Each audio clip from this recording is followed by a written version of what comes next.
The Dallas Stars offense explodes, and the big boys come to play as the Stars take Game 5, 6-2, and put the Colorado Avalanche on the brink of elimination.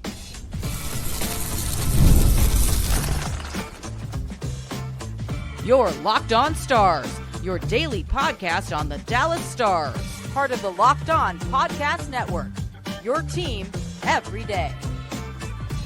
Howdy, Stars fans. I'm Joey Erickson, former producer of 105 Through the Fan. Please be sure to subscribe. We are free and available wherever you get your podcasts and on YouTube. And as always, thank you so much for making us a part of your day and making us your first listen. What a response, a massive, mastodonic response from the Dallas Stars in Game 5, taking down the Avalanche by a final score of 6-2 to take a series lead and a chance to put away the Avalanche in just a few days in Denver. We'll break it all down on today's episode of Locked On Stars.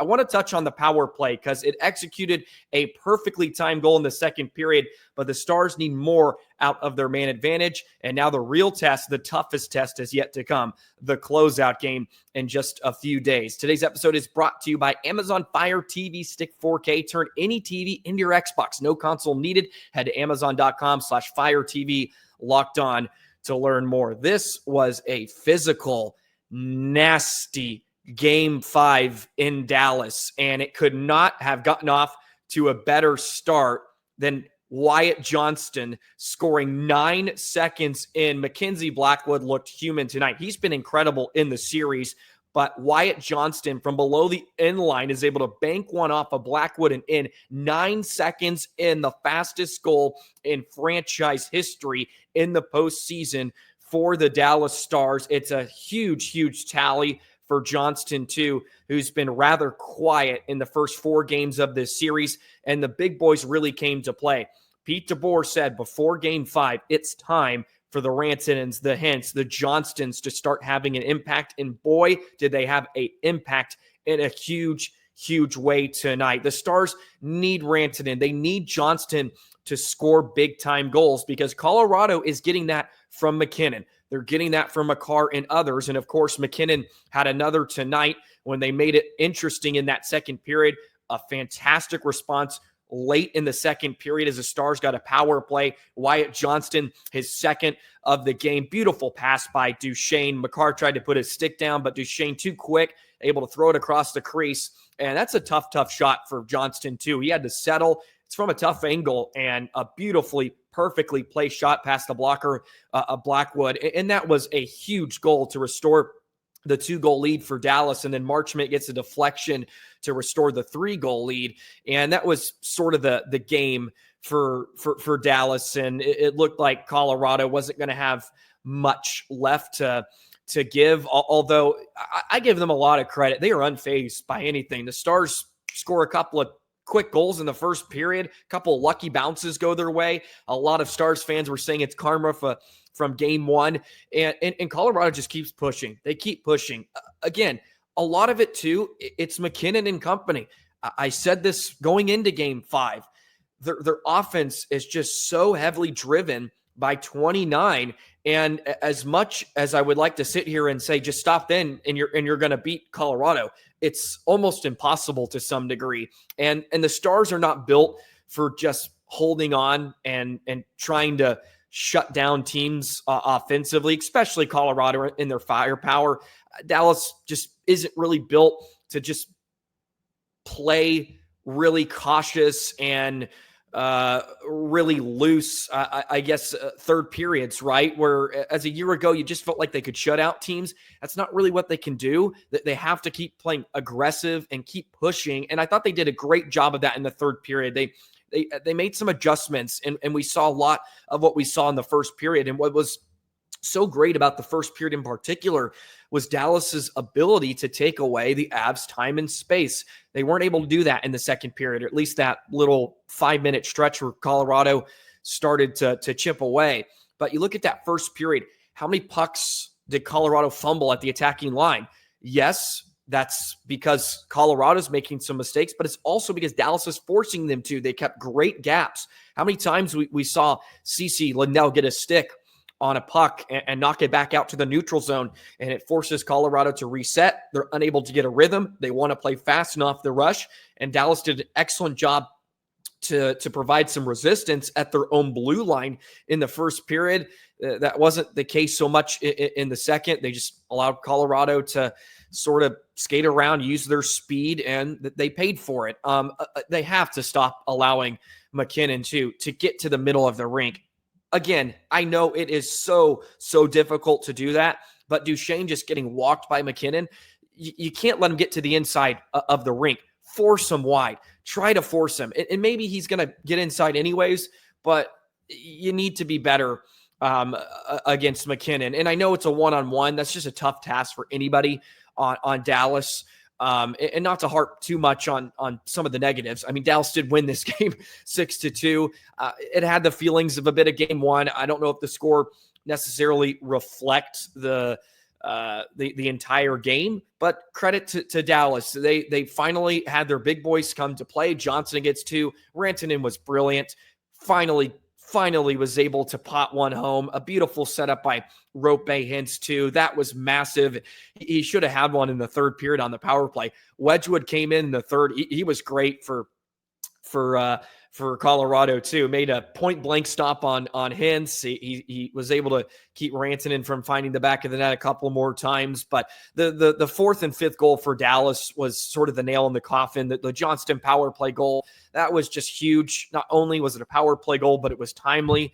We'll get to that in a bit as well. And Marchment, he had a great game tonight. He was excellent. And I called him out a bit before game 5 because he was taking some stupid penalties, putting his team down a man too many times, and he came back and I thought played a really strong game. Tyler Seguin too made some excellent plays. He was a huge factor in one of the goals too, in the Marchment goal, just winning the battle along the wall against O'Connor. That was excellent stuff. And Dallas played so physical. Bischel was a great example, doing some extracurricular after the whistle, getting in faces, throwing some jabs here and there, laying massive hits. And Dallas has really bowed up physically in this series. We talked about it a lot at the end of the offseason a year ago, how they needed to get tougher. They needed to get more physical, and maybe their acquisitions aren't providing that, like Lyubushkin. I know Dumba hasn't played. He's been a healthy scratch, but Petrovic has come in. He's played heavy. Bischel's just awesome. He's so awesome. And he's been such a fun player to watch, and has really held his own in the playoffs so far, has really held his own in this series. Petrovic's a perfect pairing. It's a guy that's been around the block, just plays his game. Bischel's sort of the same way. He just plays his game. He's really not worried about other factors, and he's been really good. Shout out to the Stars penalty kill. It was really strong again today. They go 3 for 3. Lindell was fantastic. CC was fine. CC was good, right? They needed some guys to step up. It was huge to get some big kills on the night too, because there were some points in the game where if Colorado was able to score, they were going to sort of get back into it. But you look at Petrovic, 5-on-5, 7 shots, 4-3 against. That's exactly what you're looking for out of your third pairing. If you're going to get that, you're going to win a lot of games. Bischel, 7 shots, 4-3 against. This is a 5-on-5. Those are really solid numbers. And there was nobody in the positive and shot differential for Dallas in game 4, obviously, where they were just being hemmed in consistently. And Dallas didn't have a ton of scoring chances tonight. They were outchanced 31-18 at 5-on-5, 13 high danger chances for the Avs, and just 6 for Dallas. Again, it wasn't like Dallas was all over Colorado, dominating possession, dominating play, but they got some bounces here and there, and they took advantage of it. And you need some of that, right? You need some fortunate bounces to go your way, and Dallas got some of those tonight. It wasn't a fantastic game, but Dallas played really good. And I said it when they scored their fourth goal. You have to win with 4 goals. There's no excuses at that point. I know Colorado's great. They can score in a hurry, but you score 4, you have to win this time of year. And credit to Otter. I thought he was excellent, made some huge saves here and there. And if it wasn't for leaving Lehkonen all alone, maybe he doesn't give up two. Maybe he's able to pitch a shutout, but Stars cannot allow that again. Just Lehkonen all alone in front for the deflection on the first goal for Colorado. But they did so many small things correct. I thought they were great in 50-50 battles. They won the physical play. They credited Colorado with 51 hits. Dallas had 29. You can never trust hit tallies, to be completely honest. But 55% on the dots, outshot 28-27. They blocked a lot of shots too. I thought they did an excellent job of that at some points in the third period too. In the first 10 minutes, where Colorado's going to have a push, and they were able to dial in. But just I thought just a great response. And when Dallas is going to get their big boys to score, they can play with Colorado, and they're going to win more often than not, because Dallas just has too many weapons. I said this a bit. They have an edge if these boys are able to lock in, like Hintz and Rantanen. If they're able to finish, Dallas can be a tough team to beat. They just have too many weapons. And yes, McKinnon and them are going to get their looks. I wish they could do a better job defending them. But again, he's the second best player in the world. And you're just going to have to live with it. But Johnston, a 3-point night. And we spoke with Sam before the series, Sam Nessler. He said Johnston is going to be his MVP for Dallas in this playoff run. I went with Duchesne, and Duchesne had a couple of helpers tonight. Johnston goes off for 3 points and a couple of goals, and boom! If those guys show up, Dallas can be in good hand. But Dodonov, what a hell of a night from him too. Thought he was phenomenal in the game. He just had one assist, but he was phenomenal, flying early. I thought a really pretty steady night for Dallas, and it got a little bit scared. It got a bit scary there in the first period, but they were phenomenal. Or second period, I should say, but they responded excellent, and that's what they needed. And they got that power play goal. So let's talk about the power play a little bit, because they scored in a timely manner in that second period, but they need a bit more. They have to stop stalling, and they have to finish too, because it will be the difference maker in a closeout game in a few days in Denver if they're able to get it going. We'll talk about that in just a moment. Today's episode of Locked On Stars is brought to you by Monarch Money. Ever check your bank account and wonder, where did all my money go? Between dining out, online shopping, and entertainment, it's easy to lose track. That's where Monarch Money comes in, your personal CFO, giving you full visibility and control over your finances. Monarch Money isn't just a budgeting app, it's a complete financial command center. You can track all your accounts, investments, spending in one place, so you stop just managing your money and start building wealth. Instead of juggling multiple apps, you can use Monarch to check your finances, track spending, even plan long-term goals. Managing money with your partner is also easy. You stay on the same page without the stress. Take control of your finances with Monarch Money. Use code LOCKEDONNHL at monarchmoney.com for 50% off your first year. That's monarchmoney.com. Code LOCKEDONNHL for half off your first year. So the Dallas Stars got a massive power play goal 2 minutes after the McKinnon tally, which cut the lead to 1. Johnston, second of the game. An assist from Duchesne, and Rantanen got the secondary assist as well. And we've talked about this throughout the season. It's important to score on the power play. It's also important to score those timely goals, right? When you're down by 2 in the third period and you need a spark. Also, when the opponent scores twice in the matter of a few minutes, and you need to respond. And they certainly got that tonight. But they need to finish on one more here or there. And you could talk about the chance they had earlier in the period or in the first two, but the second period is really where I'm going with this. The Coyle slashing penalty earlier in the second before the two Avalanche goals.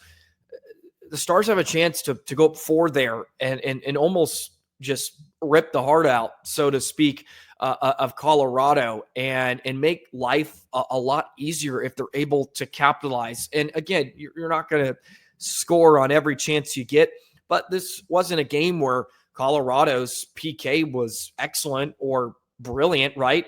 Dallas had so much zone time. They were all over them, especially in the third period. And at that point, they didn't need a goal. They were up 3. So you're really just trying not to give up a shorthanded goal. But my goodness, if they can chip in another goal on the man advantage, it can make life so much easier and maybe put it out of reach before Colorado even makes it a 1-goal game. And it's a tough ask. Look, I realize that, but you go up 4, maybe Colorado doesn't even sniff around like they did in the second period, but never going to complain about a huge goal, because Dallas needed to stop the bleeding.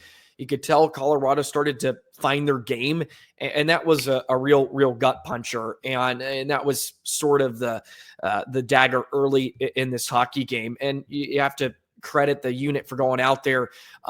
They need to attack below the dots a bit more. I harped on this early in the season, but you can see this. You can see this just in the way that Colorado defends Dallas right now. They're really pressuring the blue line. They're basically forcing Harley to get rid of the puck and go to the flank. And that's where you saw Dallas able to take advantage when Duchesne's on the goal line. He's able to make that cross-crease pass because Colorado is just pressuring so heavy at the blue line, forcing Harley to get rid of it. And I think Dallas needs to take it. They need to take what Colorado's giving them. And we saw that tonight. After their first power play, I thought they started to go to the net. They started driving and really testing Blackwood. And like Blackwood gives up a couple of soft goals early. I mean, Dallas needed to throw anything and everything at Blackwood at that point. And we did see that a bit on their first 2 opportunities. And 1 for 4 is good. Do not get me wrong, but I find I figure that there's been a ton of power plays in this series. The officiating's just been god-awful both ways. It's just been really poor. I said this earlier in the series too. I don't think this crew is going to move on. I don't know if there's going to be a single penalty in Game 6. I think there may be 2. I just think they're going to swallow the whistle. You see that a lot in elimination games, but there's just been so many power plays. I think they're going to let almost everything go in Game 6 and in Game 7 if we get there. So if Dallas is able to score on the few opportunities they're going to get here moving forward, they're going to put themselves in really good hands. I just thought this was a huge game for Dallas, and I tweeted it out before the game. This felt like make or break, and I know you could say that about a lot of games this time of year, but without Miro still, without Robertson, going up 3-2, and now just needing one of the next 2 games is a massive difference in trying to go into Colorado and forcing a Game 7 where you just got shut out and you didn't play very well in Game 4. Having a bit of a cushion, and yes, you want to go to Denver and close it out in Game 6. It's going to be a really tough ask and a tough task, because we saw what Colorado did when they were sort of on the brink, although they weren't when they were down 2-1.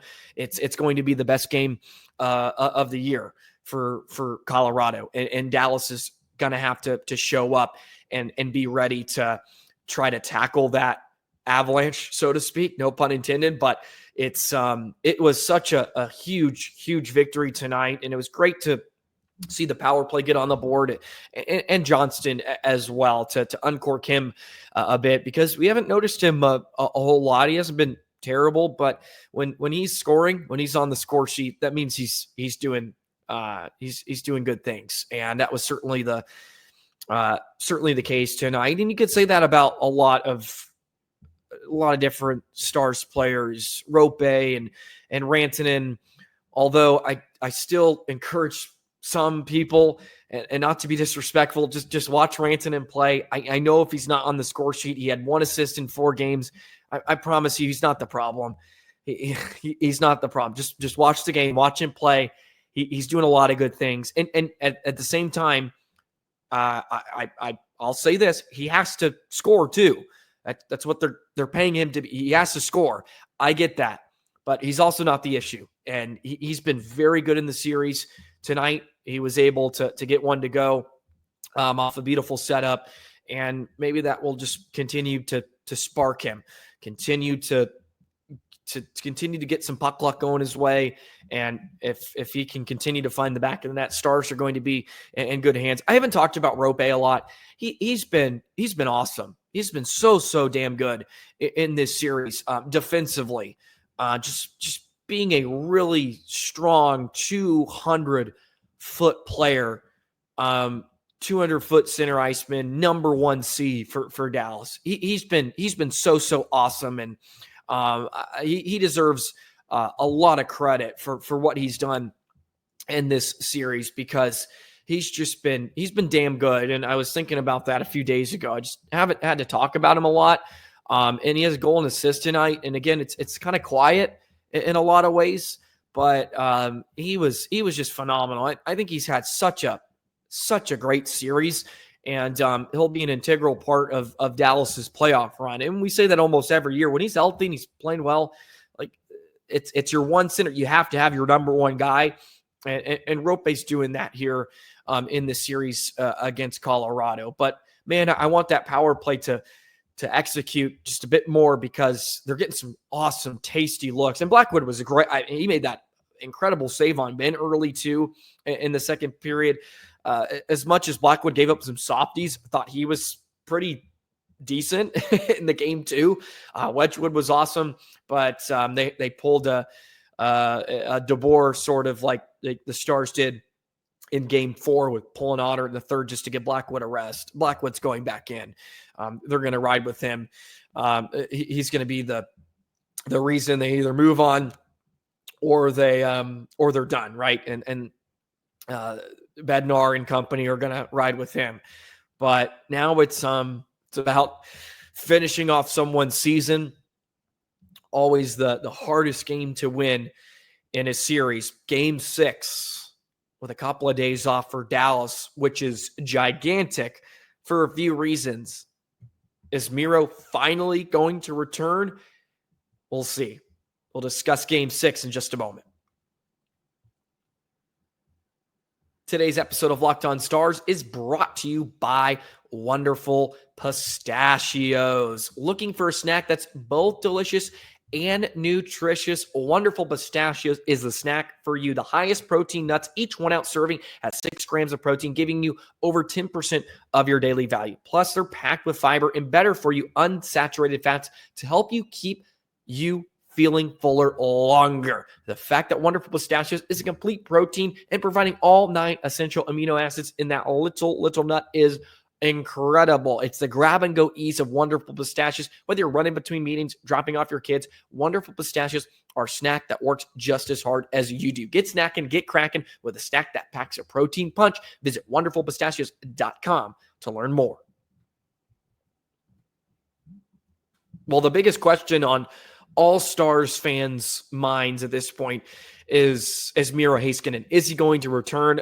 I thought there was a really good shot he was going to play in Game 5. If you asked me a few days ago, I would have said a 95% chance that he was going to be in the lineup tonight, but that wasn't the case. He skated again. He's participating in morning skate, but he was part of the scratches ahead of Game 5. Sam Nessler did mention that he thought Game 6 was going to be the more likely return for Miro, but I wonder with Dallas up a game now, are they comfortable with playing without him again? And maybe you need him in Game 7. Maybe that's when he'll make his return. But gosh, I just feel like you have a chance to dispatch Colorado in 6 games. Throw your best at him. You're going to need it. And Miro's just a boost emotionally. It's a boost on the ice. And look, if he's not ready, he's not ready. And I would think if he is ready, he would be playing in the series. I know they want to be careful with him, and they want to be cautious, and rightfully so. But my Lord, will the Stars get a massive boost if he's in the lineup? The nice thing is you get 2 days off now, get Tuesday and Wednesday off. That's 2 extra days, which can only help Miro. And I feel like he's got to be so damn close. If he's able to come back, I don't have to tell you how massive that is, but you're going to get the best version of the Avs in Game 6. I think it's going to be really tough, and Dallas is going to have to pull out all the stops. Man, I would love for them to get rid of them in 6 games. It would be great to do that. Just a few more days off too until your next round. I think that would be critical, but it's going to be tough. But at the same time, Dallas has done this before. They did it last year, and they got it done in double overtime. So I'm anxious. I'm giddy and nervous already thinking about Game 6. But it's a great opportunity. Credit to Dallas. Credit to the Stars. We have to give them a lot of credit. Not a lot of people had faith in them, albeit I didn't have a lot of optimism going into the series, going into the postseason, but they've turned things around. I know they laid an egg in Game 4. Even I came out, I said, got to pump the brakes a bit. Stars are in a good spot through 4 games, and they responded excellent in Game 5. They've dropped a lot of eggs in Game 5 under Pete DeBoer. I remember the one against Vegas a few years ago. I want to say they did that against the Kraken too a few years ago. They've just laid some really bad games and eggs at home in Game 5 for whatever reason, sort of like Game 1. And they were excellent tonight. And they got a few guys on the board, which really needed to find the score sheet, gets them some boost. And now you're playing with house money, so to speak. You can go into Denver and try to end someone's season. And it just feels like as the series goes along, Dallas feels a bit deeper. They feel a bit more physical, and they feel a bit better. I think they can get it done. I really do. They've been excellent on the road. It's going to be tight. I don't think there's going to be a lot of penalties, which should benefit Dallas too, if they keep the whistles in the pocket. And you're going to have to try to end someone's season and win a low-scoring hockey game on the road, and Dallas should be comfortable in that environment. So really looking forward to Game 6. And I said this again. I'll just reiterate it because I think it's important. If Dallas is able to do a decent enough job against 29-8, and the other boys don't get involved for Colorado, they're going to win. We haven't seen a lot out of the Nelsons, the Coyles of the world either for Colorado. If Dallas keeps them off the score sheet, they're going to be in good hands. It's really 29 kind of runs the show, and that's no disrespect to Colorado. They just lean on him a lot, and why wouldn't you? He's one of the best players in the world, and he's going to get his. But Dallas is just too deep. They really are. Even without Robo, they feel deeper. Doesn't mean they're going to win the series. Again, I think it's an edge for Dallas, and it was an edge we thought coming in when we discussed the series. And I think that's holding true, and the defense is doing a good enough job. They're doing I would actually say an above average job in this series. So a lot of credit all the way around, and it's not over yet. I don't want to speak like we're putting a bow on the series, because it's certainly a long way from over. Game 6 is going to be a gauntlet, but Stars have done a great job, and I think they proved a lot of people wrong, and they have a chance to move on in a couple days, which is awesome. So that'll do it for today's episode of Locked On Stars. Looks like I'll be doing an episode with Gavin Spittle of Spits and Suds maybe tomorrow. I think we're going to get together, so be on the lookout for that, and that will be out later today on a Tuesday when you're listening to this, since this is technically my Monday upload, as I'm uploading this in the middle of the night. But thank you guys so much for the love and support. Numbers have been through the roof. Stars fans are awesome. Appreciate all of you that are tuning in, all you new Stars fans out there. I appreciate you hopping on and enjoying the playoff run with all of us. Be sure to like, comment, subscribe. Let me know your feelings heading into Game 6. Continue to smash that like button. Let's bump up those subscribers. We may be able to hit 4,000 by the end of the playoffs, which would be incredible. So would love to do that. But have a great rest of your day, Stars fans, and we'll see you on the next episode.